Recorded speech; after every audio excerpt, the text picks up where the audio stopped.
foil. In my opinion, this is the worst legendary I've ever seen in my entire life. Hello everyone, welcome back to the channel.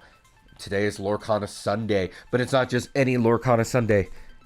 It is my first box of Azurite Sea. Alrighty, let's do this. So, Azurite Sea. Interesting set. I love it. I love pirates. I love unique mechanics that they're trying to make better that nobody plays. That's what this set is. It is pretty much helping out all the other mechanics in the game you don't really see. Like blue decks trying to heal, because we had Grand P Pebble way back that healed, and Baymax does that. You also get the item build decks with Oswald. I do want Oswald. Am I going to do anything with it right away? No, but I still want them. Most of the cards I want from this set, unfortunately, are commons, uncommons, and one rare. Yeah, I want Go-Go from My Hero 6, and that's mainly because I'm a green player, and I love green. Alright, well, that's our first legendary. Our first legendary is also a cold foil. In my opinion, this is the worst legendary I've ever seen in my entire life. Well, not the worst, but pretty bad. Steel's had some bad legendaries over time. So, Hercules...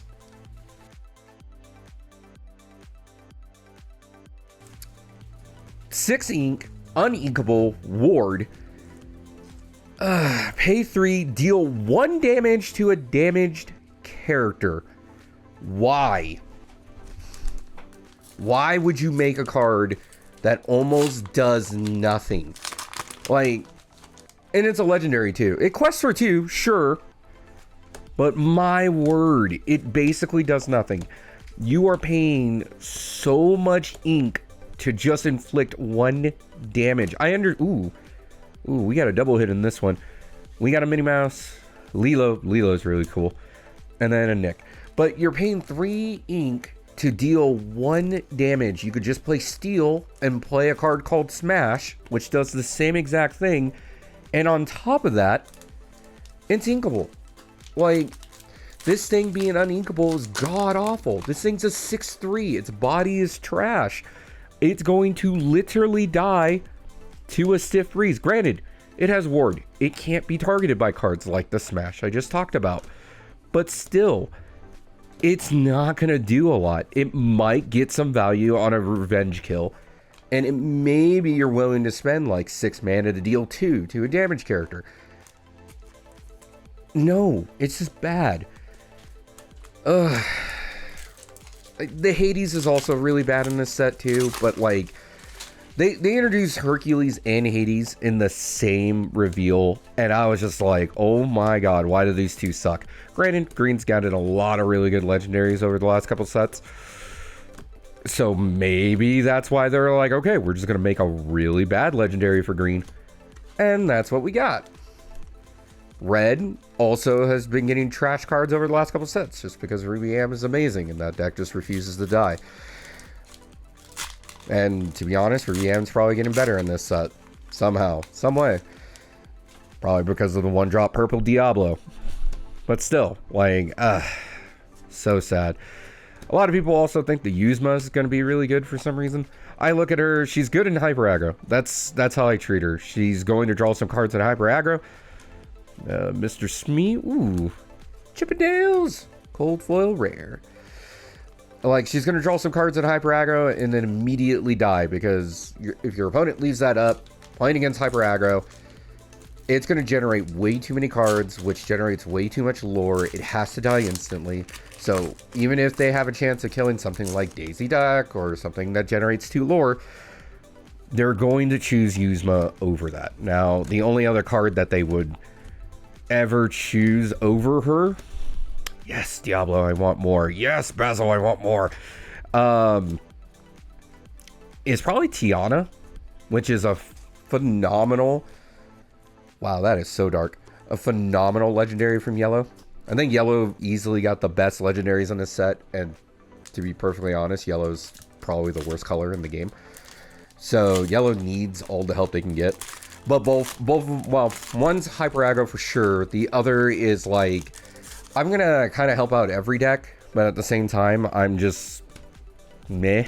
Like, Simba's amazing. I do like Simba. It's just, he's offering himself up as a sacrifice in order to save the rest of your board, which is nice. He's also a 4/4. Ooh, we got a second legendary, Wreck-It Ralph. I will go on a tangent about him in a sec. But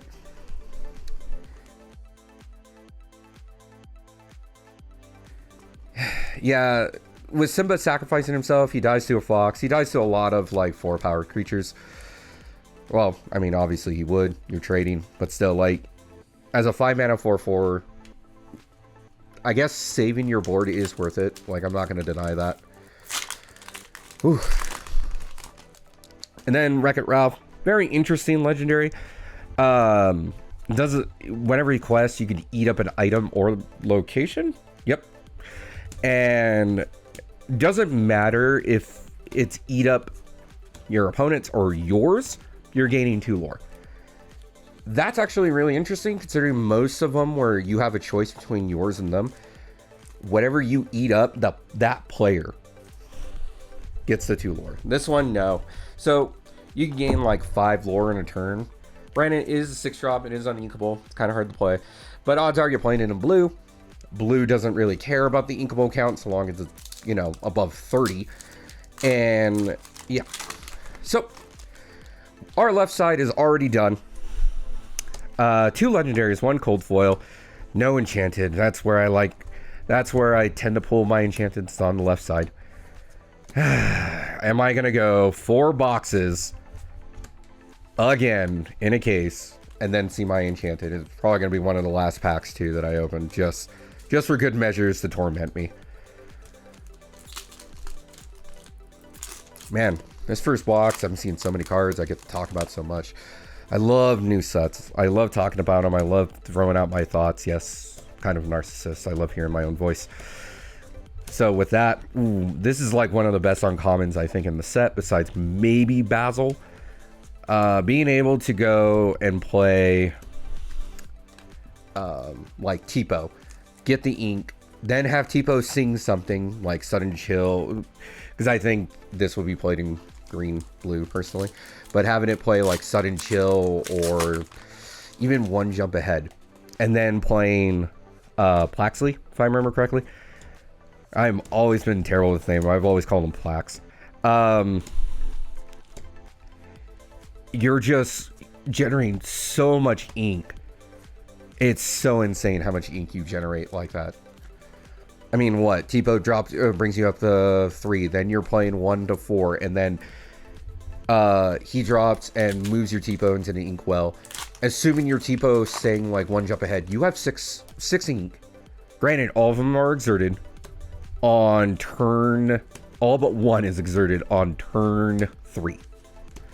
Having 6 ink on turn 3 is pretty insane. So, can't wait to see more. This Peter Pan's interesting. The fact that he enters exerted stops people from gaining lore until a challenge happens, or at least stops your opponent. That's pretty nutty because that turns off locations. Like, you're guaranteed to turn off whatever location is generating lore that turn. Whatever's generating lore at the beginning of the turn, because like Penelope is a really good example of that too. When she's at a location, she generates 1 and draws a card. Peter Pan just outright turns that off, because that all happens at the beginning of the turn, and you need to initiate. Yeah, second legendary, it's one of the better ones.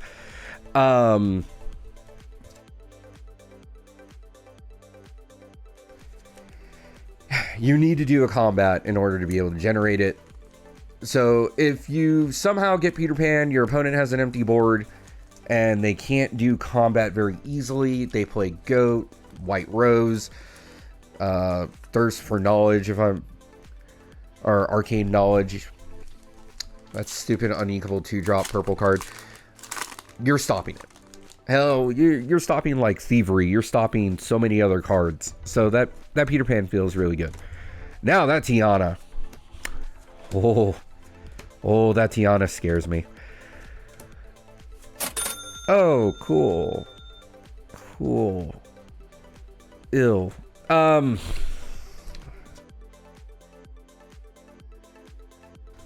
Thanks, Hercules, for showing back up. Non-cold foil. I guess we'll at least get that collection out of the way fast. Oh, cool. When we pull doubles of you and we try to get rid of you, you're going to be like 10 cents. It's going to be great to sell a 10-cent legendary. Ill. So, Tiana. Tiana is extremely dangerous. It is a 3-mana uninkable. Quest for 2. It's a 1/4.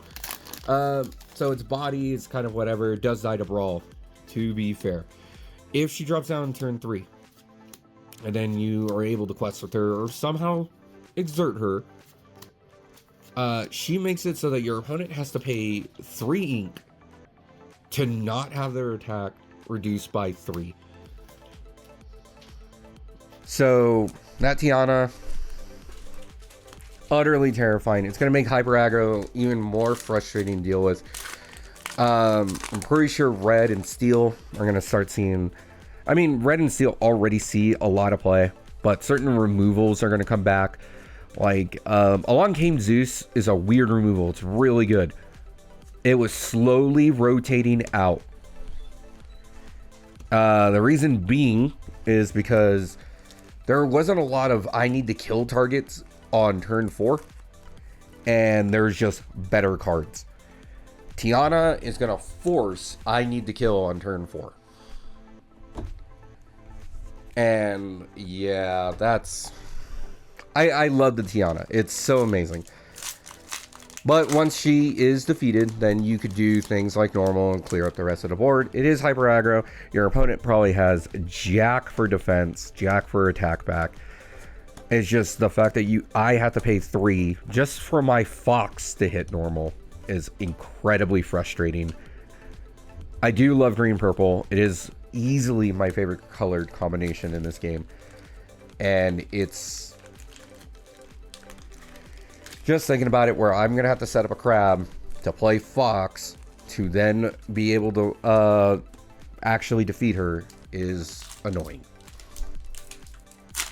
That being said, Hyper Aggro does need more help. Hyper Aggro did really well at the start of the last set and then fell off about a month in. Why? People do figure out how to beat it. Because experimenting in the very beginning of the set, great. Then you figure out Hyper Aggro can kill you and you're done experimenting. You play with the more common decks like Ruby Am, Green Purple, Blue Red, and so on and so forth. Honestly, I'm hoping to see a new deck rise up.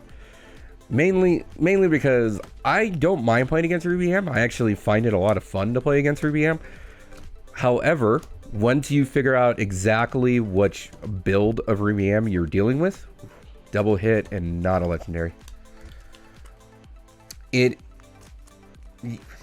just like through the motion. You're on autopilot. Like, I see Flynn Rider on turn 2, for instance, and I already know I have to play something with 4 power, dump my hand as fast as possible to make that Sizu less powerful, and then I have to try to make sure I drop an Elsa somewhere around turn 5 to either kill the Sizu or to take out the Flynn, just in case. And then when I see Cusco, it's just like, cool, I'm just playing against a draw deck. I don't have to go absolutely ham. I can go slower, and I can fight this deck because this deck won't generate too much incidental lore, and I could just fight for board. So yeah, the second I see the 2-drop, I already know what I'm playing against. Except for Snake. Snake is the only exception to that. Well, we are currently on our right side. I am more than halfway. This rambling session is great. I absolutely love this set. And new sets create new conversations. Currently, 4 legendaries. Technically 3. I don't like counting cold foil legendaries. We hit one of the high-powered ones. We hit 2 god-awful ones. And then Wreck-It Ralph, which can be interesting. I'm not sure how that's going to play out for Wreck. I would like another one. Like Baymax or something. Or that. Yep. Maui Half Shark. Another interesting legendary. I think this is going to enable an old card. That is called Airfoil. And it's going to be interesting, right? Like, it's an evasive killer. It's a 7/5. It's incredibly bulky. It's going to take out most things. It's even going to take out certain locations by itself. And then whenever it challenges a character, doesn't have to banish it, just challenge. You get the recover an action card to your hand, which is pretty insane. Because most recoveries are like, you pay way too much or you do way too much for it. And he's just automatic. Ooh, Calhoun. Nice.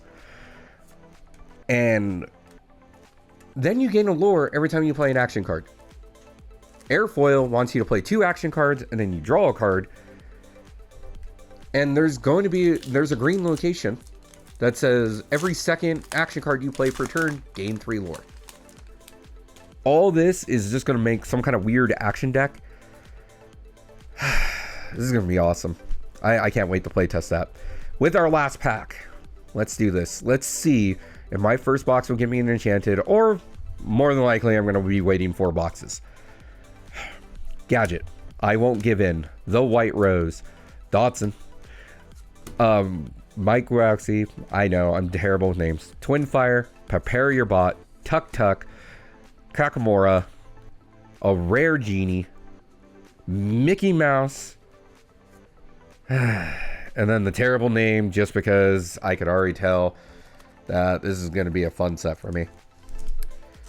With that being said, that is my first box with this. Cody and I will be taking turns. I think I will go 2, he'll go 1, and then we'll go back and forth. This box wasn't terrible. It's a 4 legendary box with a cold foil legendary, and I think I got 2 cold foil super rares. Not bad. Not bad at all. In terms of value, like the Tiana, the Moana, and the Wreck-It Ralph are pretty high up there. It's not going to make up for the box. Mainly because of the Hercules. Dear Lord, that Hercules is bad. Guys, I hope you enjoyed the video. Please check out some of our other videos. Drop a like and subscribe down below. Tell me about your experiences with Azurite Sea. It'll be nice to hear, and we can compare notes. Have a beautiful and blessed day. Happy pulling. Deuces.